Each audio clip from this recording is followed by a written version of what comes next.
Seguimos con la intervención del líder comercial de Celsia, el señor Luis Felipe Vélez, y su conferencia Transformación Energética Centrada en el Cliente. Bienvenido, un aplauso y disfruten la conversación.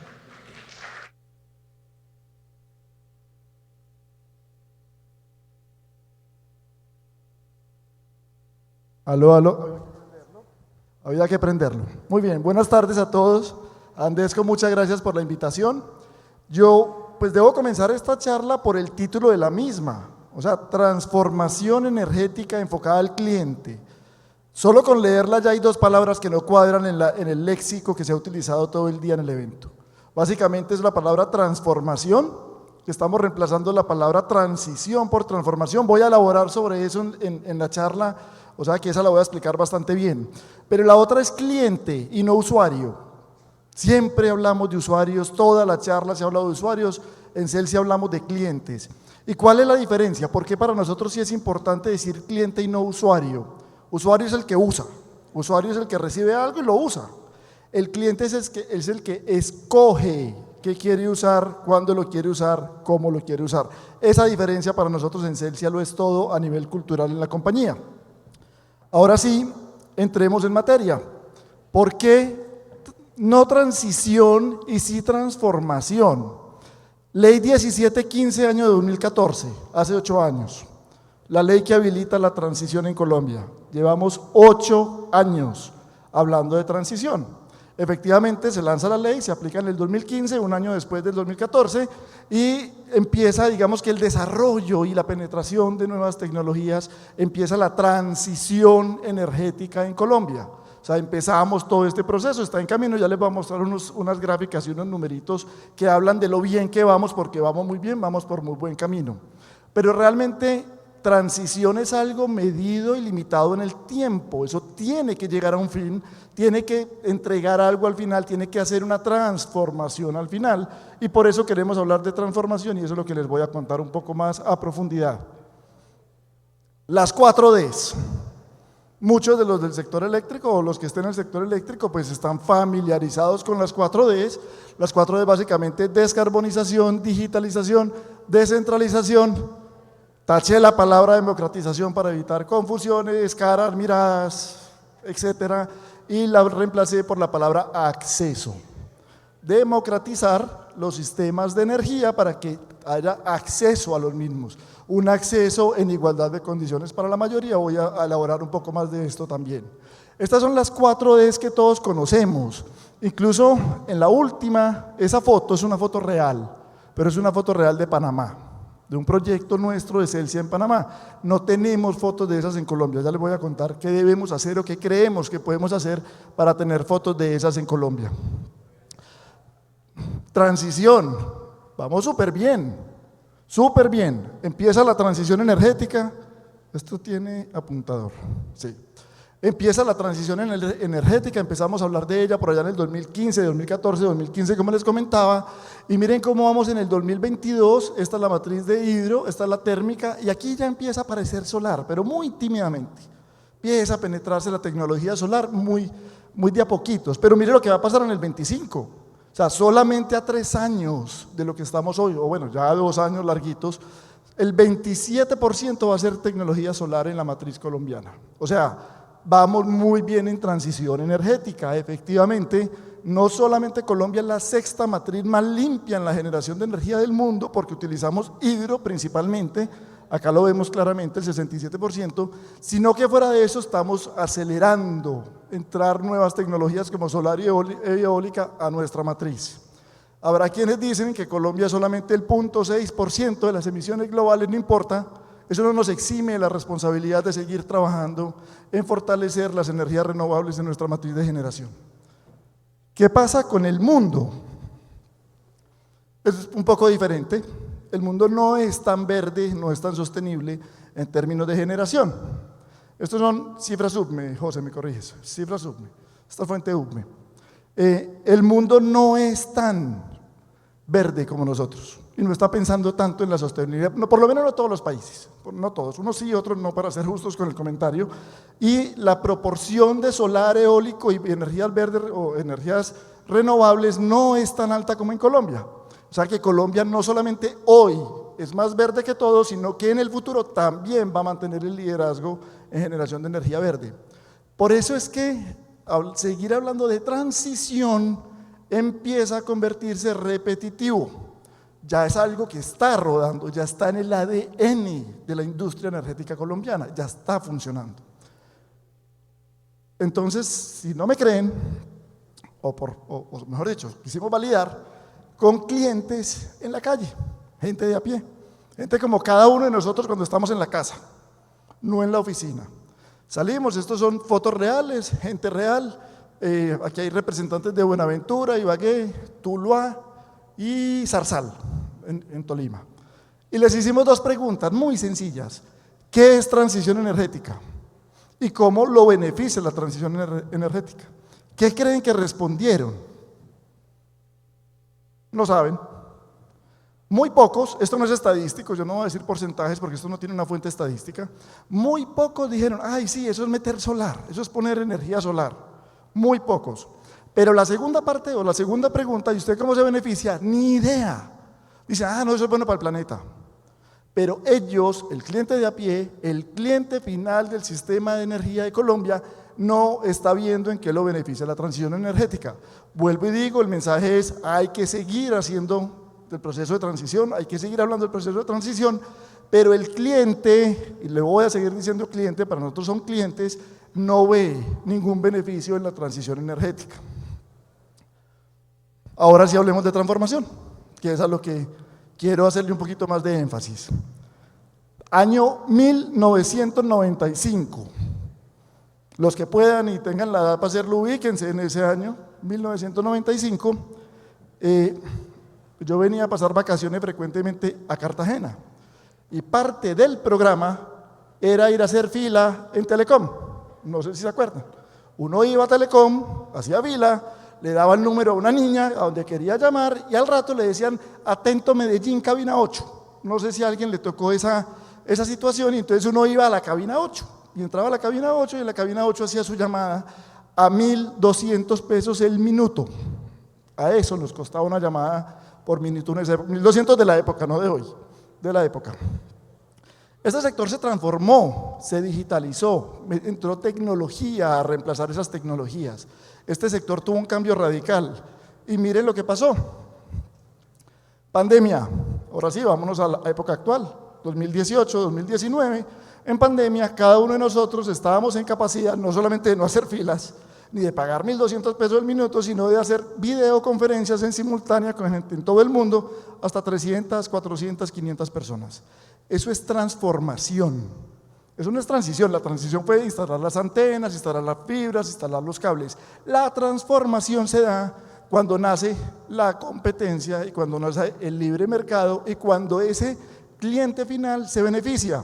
Miren la gran ventaja de esa transformación.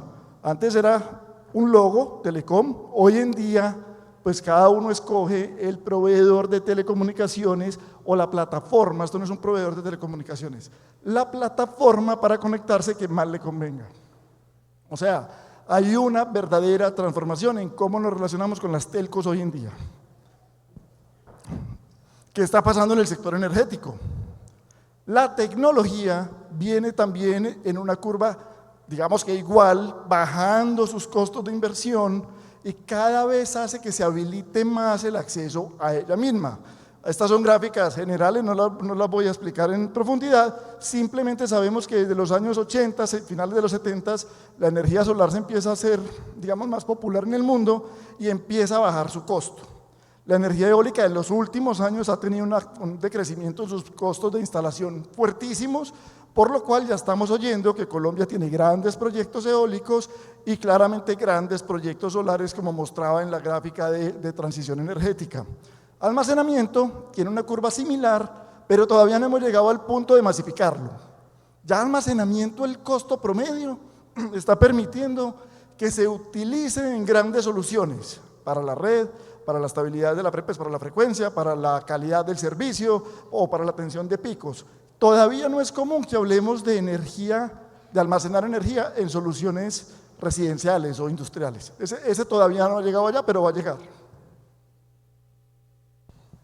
Vamos a hablar de 6 frentes para lograr la verdadera transformación. O sea, son 6, no son los únicos 6. Para transformar el sector se necesitan hacer muchas cosas, pero creemos que estos 6 son supremamente relevantes de cara al cliente, no al sector. No es para la red, no es para la T, no es para la G, los componentes que también se han mencionado en cada una de las charlas de acá, es para el cliente final y que tiene un impacto en cómo se relaciona ese cliente final con nuestro sector energético. El primero, ¿qué tenemos que hacer? Miren eso, acelerar autogeneración y lo que se llama el community solar. Si bien es cierto, el solar masivo, digamos de gran escala, en Colombia existe, ya está funcionando, hay proyectos registrados por muchísimos, no megas, gigas de hecho, en los sistemas de autogeneración, que cada uno de nosotros podemos autogenerar una parte de la energía, no toda, porque todavía la tecnología no lo habilita, pero una parte de la energía todavía no es fácil. Y hay un tema de community solar que es menos fácil todavía, y de hecho nuestra regulación todavía no lo permite. Y voy a ser mucho más casuístico en el tema de generación distribuida. Una población, ubíquenla en algún lado que pertenezca a un sector de distribución asignado, Quieren montar un sistema solar entre todos los vecinos para generar energía solar y compartirlo entre todas las viviendas. No lo pueden hacer sin registrarse como comercializadores. No es fácil, hay un proceso, lo podrían llegar a hacer, pero el proceso no es automático, no es fácil. Entonces tienen restricciones. El autogenerador para vivienda de interés social. En Colombia hay 160.000 viviendas de interés social que se construyen año a año. 160, 150, eso cambia pues de año a año. Esas residencias, esas casas, no tienen solar. Les voy a decir por qué no tienen solar. Deberían tener solar, es una gran solución para interés social. Resulta que hay algo, Ministerio de Vivienda, creo que había gente por acá también, este va para ellos, esto es una idea para que la piensen. Hay algo que se llama el tope bis. ¿Cómo funciona la construcción de vivienda de interés social en Colombia? La remuneración. Hay un precio, 150 millones de pesos, el del 2022, y dicen, lo que valga menos de 150 millones de pesos se puede registrar como interés social y el gobierno subsidia hasta 50 millones de pesos. Y subsidios de compensación y otras fuentes de subsidios. Entonces, ¿qué hacen los constructores? Se devuelven. Tengo que hacer una casa máximo de 150 millones de pesos, entonces me devuelvo en el costeo para hacer casas de menos costo y esa es la utilidad. Resulta que la vivienda de interés social en la construcción es la unidad de vivienda que menos margen deja al constructor. ¿Dónde se hace la utilidad? En el volumen, porque cada proyecto es de miles de casas. Si uno va a ponerle a una vivienda de interés social un sistema solar, son 6 millones de pesos, un sistema, digamos que unitario para cada casa.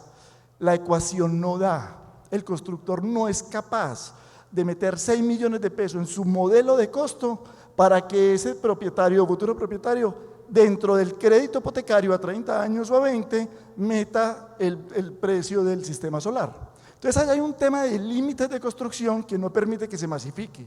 Ya tenemos algunos casos en Colombia, ya tenemos algunos casos implementados y es algo que podemos trabajar porque serían 160.000 viviendas anuales que podrían tener generación distribuida. Australia lo hizo hace muchos años. Mire, 40% de la generación de Australia para el año 2025, 30%, 40% en el futuro, 30% en el 25 va a ser generación distribuida. Gente así produciendo la energía en los techos de sus casas. O sea, sí se puede hacer y sí hay modelos en el mundo que lo han probado que se puede hacer. Habilitar microredes, lo voy a contar con un ejemplo muy rápido. Microredes, simplemente habilitar una red dentro de una zona ya asignada, posiblemente, no necesariamente en zona no interconectada. Teníamos un modelo, teníamos un caso en Celsia, una zona que ya estaba asignada, teníamos una microred donde hicimos toda la distribución, donde hicimos la generación en una microred con autogeneración, era muy eficiente, era supremamente, digamos, funcional. La regulación no nos permitió aplicar ningún concepto de microred porque no existe. Entonces se está hablando de sandbox, o sea, sandbox es pilotos, experimentos, que se viene hablando hace 3 o 4 años, pero no se han podido hacer. No hay todavía ningún sandbox ni ningún piloto en Colombia que permita experimentar con las microredes. A nosotros en Celsia nos tocó devolver. al operador de red ese experimento que queríamos hacer. No lo pudimos hacer. Entonces yo creo que microredes es habilitar las microredes. Acá el verbo es muy importante, habilitar las microredes, que realmente se trabaje este tema. Acelerar, vuelvo y digo, los verbos son importantes, acelerar digitalización y comercialización, hacer cambios en la comercialización. Venimos hablando de AMI, venimos hablando de MDM, venimos hablando de medición inteligente. Hay esta factura que ven ahí, o este recorte de factura es real. Esto es una factura media de un cliente en Buenaventura. Entonces miren la discusión, es bueno para tenerla en mente. La discusión es quién paga el medidor. Entonces no, que el cliente, no, que el distribuidor. Ya está más o menos definido, pero simplemente piensen esto: un medidor inteligente con instalación y mano de obra está entre 600.000 y 1.000.000 de pesos la instalación. Precio final: 600.000 zona urbana, 1.000.000 zona rural. Un cliente que paga 33.000 pesos de energía al mes, que por lo general la financia porque no tiene los 33.000 pesos para pagarla, ¿cómo va a pagar el medidor inteligente? Está bien que lo pague. ¿Qué va a recibir? O sea, yo lo pago, yo soy cliente, listo, yo lo pago, financiamelo a 20 años y le pago eso de a 10 pesos mensuales, lo que sea. ¿Qué recibo? No está definido. Y no está definido porque la comercialización está asimétrica. La comercialización, eso no lo tiene que definir el regulador ni siquiera, eso se puede definir desde la libre competencia. La comercialización tiene unas restricciones en este momento que no permite que un comercializador entre fácil a otra zona y llegue, digamos que de una zona a otra. Eso es un mango bajito, eso es algo fácil de coordinar, o por lo menos fácil desde la teoría de coordinarlo, para que los comercializadores puedan ofrecer servicios adicionales. Y les voy a contar otro caso real. Miren, este es un caso de Inglaterra. En Inglaterra, en el año 2012, cambió las políticas de comercialización. Y si ven esta grafiquita, acá, en el año 2012, acá empiezan a nacer comercializadores privados y digitales, con oferta y con servicios de valor agregado, mercado libre. Miren lo que pasó. Los incumbentes, o los de toda la vida, perdieron en estos 5 años el 42% del mercado de la comercialización. Pero no lo perdieron por nada regulatorio o precios. Lo perdieron porque los nuevos llegaron con servicios adicionales. Lo perdieron porque los nuevos cambiaron la forma de relacionarse con el cliente final. ¿Qué está pasando ahora? Lo quieren recuperar. Ya se dieron cuenta que es que el servicio adicional, los call centers rápidos, automáticos, la atención inmediata, la calidad del servicio, sí vale la pena tenerla desde la competencia y desde la exigencia del cliente final. Y efectivamente aquí ya empezó la pelea ya a otro nivel, donde los grandes dicen: yo no me voy a dejar quitar más mercado, yo voy a recuperarlo. ¿Quién gana al final? El cliente. Ellos son los beneficios, pueden escoger con quién se van a comercializar. Por último, pero no menos importante, eficiencia energética y movilidad eléctrica. Quiero hacer como un doble clic en eficiencia energética. Eficiencia energética en dos dimensiones: la institucional o empresarial y la residencial, porque las dos funcionan. La eficiencia energética se está hablando y ha estado sobre la mesa, pero siempre con una mirada de obligación.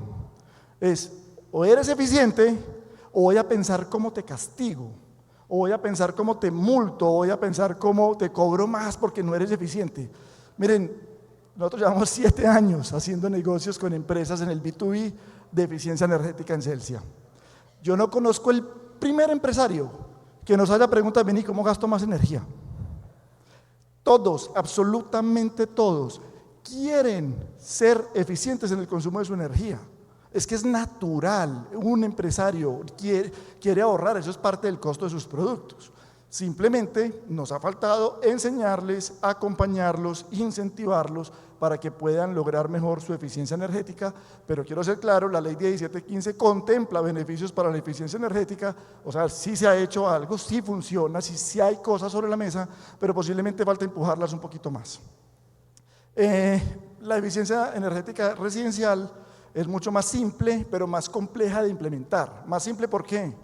Nevera, plancha y horno. Pues en una casa, ahí está el consumo de una casa. ¿Cómo lo ayudamos para que haya recambio? Hicimos un estudio en algunas de las zonas de estratos 1, 2 y 3 en nuestras regiones, o sea, principalmente en el Valle del Cauca, y el promedio, no todos los hogares tienen nevera, y los que tienen nevera, tienen neveras con antigüedad de 20 años. de 20 años. Esos son equipos que no son eficientes energéticamente. Habilitamos líneas de crédito para no bancarizados, lo tenemos, ahorita les muestro lo que hemos logrado con eso muy rápido, y ellos inmediatamente el 30% de consumo energético se les cae en su factura. Medimos la factura antes de instalar la nevera y después de instalar la nevera, 6 meses antes y 6 meses después, 30% de ahorro energético en el hogar, solo con cambiar la nevera. Bueno, movilidad eléctrica, qué pena no la mencioné, simplemente ese es el nuevo reto. Movilidad eléctrica se estima el 40% más de consumo energético en los próximos 20 años de cuenta de la movilidad eléctrica. Miren, nosotros hemos logrado esto no es romántico. Todo lo que acabo de mencionar atrás no es romanticismo, es negocio. Y eso es importante. Así como hablamos de cliente, también hablamos de oferta. Y en este caso, nosotros hemos empezado en Celsia a implementar cada una de las cosas que les mencioné. Obviamente no medición digital, esas son las propuestas como para futuro, pero en este momento en generación distribuida, 243 megas instalados. Y voy a ser claro que no 243 megas, no son al sistema central, son proyectos de autogeneración, que Celsia con modalidad de PPA ha hecho con los clientes. 243 megavatios que ya están entregando la energía directamente a las plantas de producción de Colombia. 26.000 millones de pesos se ahorran al año, clientes que han trabajado con nosotros de eficiencia energética. 2.000 cargadores de vehículos, ya tenemos 2.000 cargadores en el mercado instalados, en la mayoría de ellos en residencias y sitios privados. Más de 1.000 empresas con eficiencia energética. Ya tenemos las primeras 1.000 viviendas BIS con techos solares, un convenio con Confama en Antioquia y una constructora en el Valle del Cauca. Quisiéramos que ese 1.000 fueran 150.000. Y por último, 55.000 clientes con microcréditos para poder modernizar todos sus equipos en los hogares de estratos muy bajos y poder optimizar, no solamente mejorar su calidad de vida, sino optimizar su consumo energético. Son cifras reales, son cifras de lo que hemos logrado simplemente por no pensar en usuarios, sino en clientes. Resumen, 6 temas: autogeneración, microredes, digitalización, repensar la comercialización, trabajar eficiencia energética y la movilidad eléctrica. Y por último, porque se me acabó el tiempo, que no se nos olvide nunca para quién trabaja el sector. Muchas gracias.